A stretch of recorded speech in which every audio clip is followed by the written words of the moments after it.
Un autre jour, une autre histoire.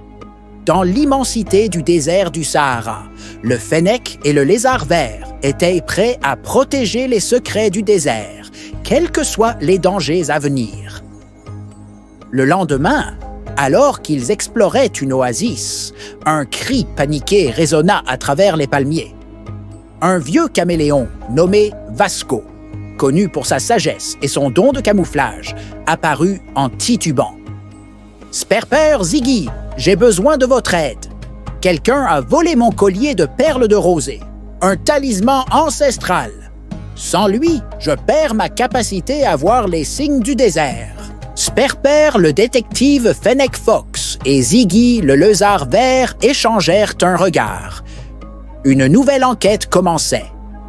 Ils examinèrent les lieux et découvrirent des empreintes étranges près d'un rocher fendu.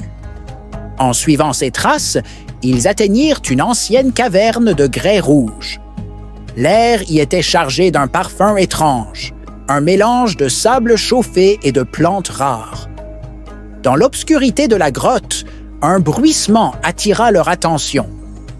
Un fennec roux solitaire, aux yeux perçants et à la démarche prudente, s'avança. Il portait le collier scintillant autour de son cou. « Je suis Tasha », déclara-t-il d'une voix calme.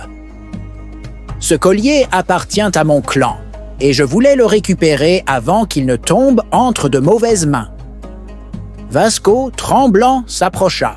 « Tasha, ce collier a toujours appartenu aux sages du désert, pas à un seul clan.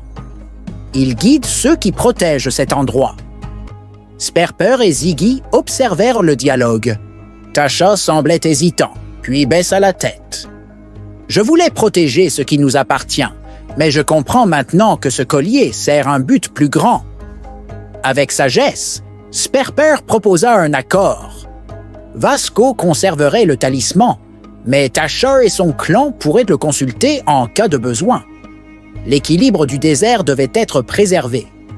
Rassuré, Tasha rendit le collier et disparut dans les dunes. Vasco, soulagé, remercia Sperper et Ziggy.